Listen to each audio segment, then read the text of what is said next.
வணக்கம். இன்னைக்கு நம்ம மேசராசிக்கு தமிழ் மாதமான ஆவணி மாத பலன்கள் 2024 எப்படின்னு பார்க்கலாம். மேசராசிக்கு ஆவணி மாதம் சூப்பராகவே இருக்குது, நல்ல மாதம்னே சொல்லலாம். ஃபஸ்ட் பாயிண்ட் வரலாமா? நல்ல வேலை கிடைக்கும், வேலை வாய்ப்பு கண்டிப்பாக ஏற்படும். வேலை இல்லாதவங்களுக்கு, வேலை தேடிட்டு இருக்கிறவங்களுக்கு ஒரு நல்ல வேலை கண்டிப்பாக கிடைக்கும் இந்த காலகட்டத்தில். அதே மாதிரி வேறு வேலைக்கு ட்ரை பண்ணிகிட்டு இருக்கிறவங்களும், முயற்சி பண்ணிகிட்டு இருக்கிறவங்களும், அதிக சம்பளத்துக்கு வேண்டி முயற்சி பண்ணிகிட்டு இருக்கிறவங்களுக்கும் ஒரு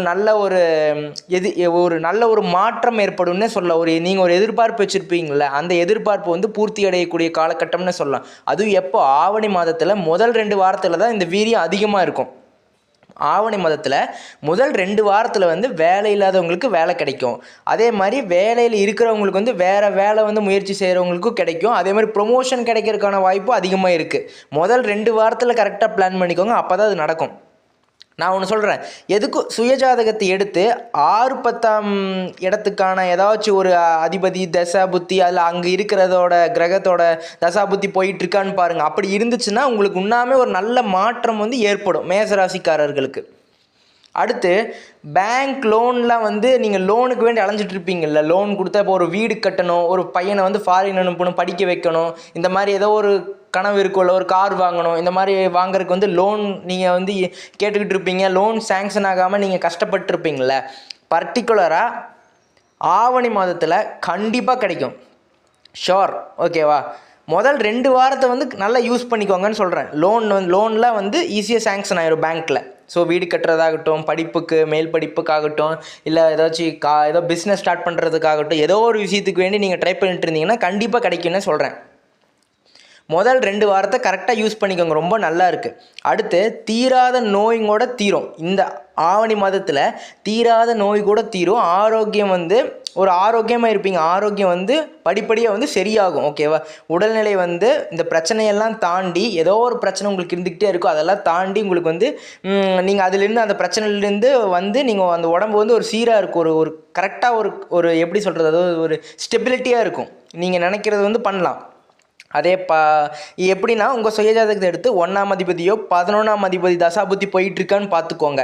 அது சம்மந்தப்பட்ட ஏதோ ஒரு தசாபுத்தி போயிட்டு இருந்துச்சுன்னா, 1, 11ஆம் இடத்தோட தசாபுத்தி போய்கிட்டு இருந்துச்சுன்னா உங்களுக்கு நோய் கண்டிப்பாக கிளியர் ஆகும், நீங்கள் ஆரோக்கியமாக இருப்பீங்க. ஸோ இது எக்ஸ்ட்ரா ஆடட் அட்வான்டேஜ்னு சொல்கிறேன். நான் சொல்கிற பலன்கள் கோச்சாரத்துக்கான பலன்கள்.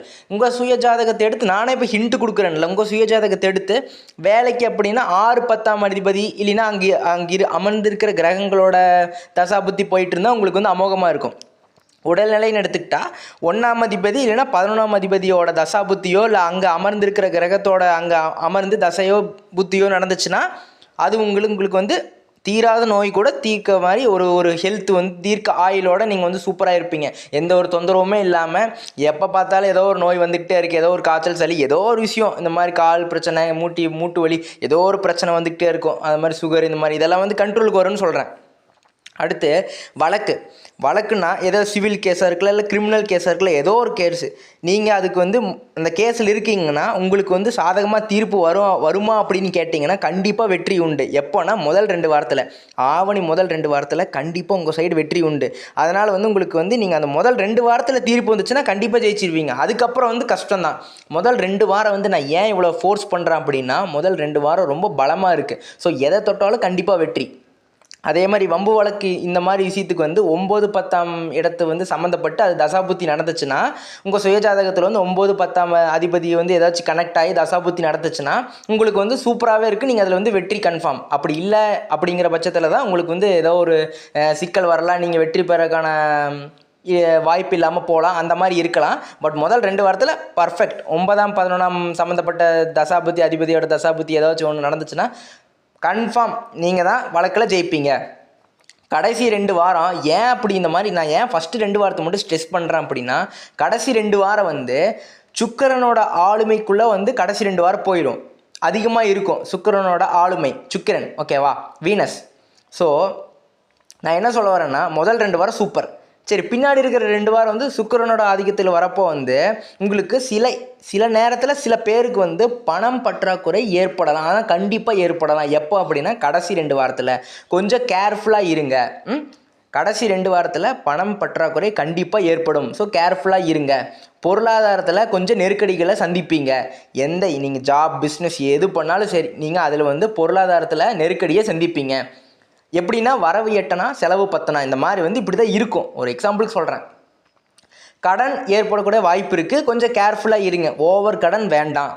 ஓவர் கடன் வாங்கி கழுத்து நெரிக்கிற மாதிரி வேண்டாம். உங்களுக்கான அளவாக கரெக்டாக பிளான் பண்ணிக்கோங்க. உங்களுக்கு அந்த ஆசை தூண்டும், பட் அதை நீங்கள் கண்ட்ரோல் பண்ணிக்கோங்க. வேண்டாம், ஓவராக ஆசைப்பட வேண்டாம் அப்படின்னு சொல்ல வரேன். ஓகேவா? கடன் ஏன்னா நிறைய கடன் ஆயிடுச்சுன்னு வச்சுக்கோங்களேன், அதுவே உங்களுக்கு ஒரு பெரிய பாரமாக போயிடும். அதனால் நான் சொல்ல வரேன், வேறு எதுவுமே நான் சொல்லலை. ஃபேமிலின்னு எடுத்துக்கிட்டால் கடைசி 2 வாரத்தில் தான் உங்களுக்கு, கடைசி 2 வாரம் தான் மேச ராசிக்காரங்களுக்கு ஒரு ஆக்சிலேஷனான பீரியட், அதாவது ஒரு போராட்டமான பீரியட்னே சொல்லலாம், டஃப் ஃபேஸ் அப்படின்னு சொல்லலாம். ஸோ கடைசி 2 வாரம் எப்படி இருக்குன்னா, கணவன் மனைவிக்குள்ளே ஃபேமிலியில் கருத்து வேறுபாடு, சின்ன சின்ன ஏதாச்சும் மனசங்கடங்கள், மனக்கசப்புகள் இதெல்லாம் ஏற்படலாம். அதனால் நான் என்ன சொல்ல வரேன்னா, நீங்கள் கொஞ்சம் கேர்ஃபுல்லாக இருங்க. நீங்கள் அதே மாதிரி ரிலேஷன்ஷிப்பில் இருக்கிறவங்களுக்கும் அதே மாதிரி தான் ஒரு ஈகோ கிளாஷ் வரலாம். அந்த மாதிரி ஏதோ ஒரு சின்ன இந்த சண்டை வரக்கூடிய வாய்ப்பு இருக்கலாம். கோள்கள் அப்படி தான் காட்டுது. ஸோ அதனால் என்ன சொல்கிறேன்னா, விட்டு கொடுத்து போயிருங்க. கொஞ்சம் விட்டு கொடுத்து போய்க்கோங்க. ஃபேமிலியாக இருந்தாலும் சரி, ரிலேஷன்ஷிப்பில் இருக்கிறவங்களா இருந்தாலும் சரி, கொஞ்சம் விட்டு கொடுத்து போய்க்கோங்க. அதே மாதிரி சீனியர் சிட்டிசன்ஸாக இருந்தாலும் சரி, 50 வயசுக்கு அதிகமாக இருக்கிறவங்களா இருந்தாலும் சரி, 35 to 50, 35 to 40 இவங்களுக்கு இருந்தாலும் சரி, அதே மாதிரி உங்களுக்கு அப்படி தான் கொஞ்சம் ஃபேமிலியில் விட்டு கொடுத்து போய்க்கோங்க. அதுதான் உங்களுக்கு பெஸ்ட்டு. ஓகேவா? கடைசி 2 வாரம், முதல் 2 வாரம் உங்களுக்கு சூப்பர். ஓகேவா? ஹெல்த்லேயும் சரி 40 வயசானவங்களுக்கெல்லாம் ஹெல்த்துமே நல்லா இருக்கும். ஓகேவா? ஃபைன். பட் லாஸ்ட் 2 வீக்ஸ் கடன் சுமை ஏற்படலாம். அதே மாதிரி பணம் பற்றாக்குறை, பொருளாதாரத்தில் நெருக்கடி ஏற்படலாம். அதனால் அங்கே கவனம் தேவை. நீங்கள் எதையுமே கேர்லெஸ்ஸாக பண்ணாதீங்க அப்படின்னு சொல்ல வரேன். அடுத்து உங்களோட வாழ்க்கை துணைக்கு, இப்போ நீங்கள் ஹஸ்பண்டாக இருந்தீங்கன்னா உங்களோட ஒய்ஃப்க்கு, இல்லை நீங்கள் ஒய்ஃபாக இருந்தீங்கன்னா உங்களோட ஹஸ்பண்டுக்கு சின்ன உடல்நிலை ஏற்படலாம். உடல்நிலை ப்ராப்ளம்ஸ் ஏற்படலாம். உடல்நிலை கோளாறுகள், ஏதோ சளி தொந்தரவு, ஏதோ ஒன்று சைனஸ் ப்ராப்ளம், ஏதோ ஒரு விஷயம் ஏற்படலாம். எப்போனா கடைசி 2 வாரத்தில். ஸோ உங்களோட லைஃப் பார்ட்னர் உங்கள் வாழ்க்கை துணை கொஞ்சம் பத்திரமா பார்த்துக்கோங்க. ஹெல்த் ரிலேட்டடாக சொல்கிறேன். அவங்களுக்கு ஏதோ ஒரு தொந்தரவும் வந்துக்கிட்டே இருக்கலாம். உங்களுக்கு சரியாயிரும். உங்களோட பார்ட்னர், லைஃப் பார்ட்னர், வாழ்க்கை துணை, உங்கள் ஹஸ்பண்ட்கோ இல்லை ஒய்ஃப்கோ இல்லை அந்த மாதிரி இருக்கிறவங்களுக்கு என்ன ஆகுனா, திடீர்னு ஏதாச்சும் ஒரு ப்ராப்ளம் வரலாம். சின்ன இஷ்யூஸாக தான் இருக்கும். பெரிய இஷ்யூஸ் எல்லாம் எதுவுமே இல்லை, பட் சின்ன இஷ்யூஸ் வரலாம். அதனால் ஹெல்த்தை மட்டும் கேர்ஃபுல்லாக பார்த்துக்கோங்க. நெக்ஸ்ட்டு மேரேஜுக்கு ட்ரை பண்ணிகிட்ருக்கிறவங்களுக்கும் சரி, எப்படின்னா டைமிங் நல்லா இருக்குது.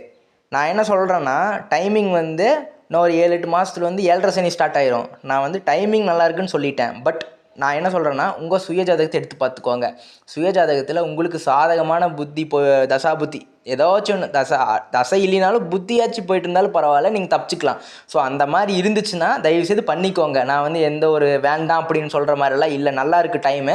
பட் உங்கள் சுயஜாதகத்தை எடுத்து செக் பண்ணணும். உங்கள் சுயஜாதகத்தில் மோசமான தசா புத்தி போயிட்டு இருந்துச்சுன்னா அந்த டைமில் நீங்கள் கல்யாணம் பண்ணிங்கன்னா தான் திருமணம் பண்ணால் தான் கொஞ்சம் ப்ராப்ளம்ஸ் வரக்கான வாய்ப்பு இருக்குது.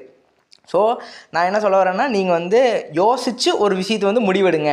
டக்குன்னு முடிவெடுக்காதீங்க. அதே மாதிரி ஒரு சின்ன ரெக்வஸ்ட், ஒரு கோவத்தை மட்டும் கண்ட்ரோல் பண்ணிக்கோங்க. ஏன்னா விசுக்குன்னு ஒரு கோவம் வரும். பட் அதில் தான் பாசமும் கலந்துருக்கு. ஆனால் ஃபேமிலியில் அதை தப்பாக புரிஞ்சுக்குவாங்க. கரெக்டாக? ஸோ அது உங்களோட எப்படி சொல்கிறது, அது நீங்கள் சொல்லுங்கள், அது என் கூடையே பிறந்தது அப்படின்ட்டு. அது fine, okay fine, every thing is fine. But கொஞ்சம் விட்டு கொடுத்து போங்க ஃபேமிலியில் மட்டும். லாஸ்ட் 2 வீக்ஸ் மட்டும் கொஞ்சம் கேர்ஃபுல்லாக இருங்க. ஃபஸ்ட்டு 2 வீக்ஸ் ஜாப் ஆகட்டும், இந்த பிஸ்னஸ் ஆகட்டும், ஏதோ வம்பு வழக்கு, ஹெல்த் ஆகட்டும், லோன் அப்ரூவ் ஆகிறதாகட்டும், எந்த ஒரு விஷயமா இருந்தாலுமே உங்களுக்கு லோன் சேங்ஷன் ஆகும். அதே மாதிரி ஜாபு சூப்பரான ஜாப் கிடைக்கும். அதோட தசாபுத்தி போய்கிட்டு இருக்கா, அதுக்கு சாதகமான தசாபுத்தி போய்கிட்டு இருக்கான்னு மேட்ச் பண்ணிக்கோங்க. நான் தான் இப்போ ஹிண்ட் எடுத்து கொடுக்குறேன்ல, முதல்லாம் நார்மலாக சொல்லிட்டு போயார். இப்போ ஹிண்ட் எடுத்து கொடுக்குறேன்ல, இந்த தசாபுத்தி 6-10 சம்மந்தப்பட்ட அந்த தசாபுத்தி ஏதாவது நடந்துட்டு இருந்துச்சுன்னா உங்களுக்கு கன்ஃபார்ம் ஒரு நல்ல மாற்றம் ஏற்படும் அப்படின்ட்டு. அதே மாதிரி தான் வம்பு வழக்கு இந்த மாதிரி ஏதோ ஒரு விஷயமா இருந்தாலும் 9-11ஆம் இடங்கள் ஏதாச்சும் சம்மந்தப்பட்டு இந்த தசாபுத்தி நடத்திட்டு இருந்துச்சுன்னா, இந்த டைமில் வம்பு வழக்கில் ஏதோ ஒரு விஷயத்தில் இருந்தீங்கனாலுமே முதல் 2 வாரத்தில் கண்டிப்பாக பர்ஃபெக்டாக நீங்கள் ஜெயிப்பீங்க. வெற்றி அந்த ஒரு வழக்கில் கண்டிப்பாக உங்கள் சைடு தான் வெற்றி, சாதகம் உங்கள் சைடு தான் சாதகமாக இருக்கும். ஓகேவா? உங்களுக்கு தான் சாதகமான தீர்ப்பு வரும். அவ்வளோதான், அப்படி தான் சொல்ல வரேன். ஓகேவா? ஸோ அப்படி இருக்குது.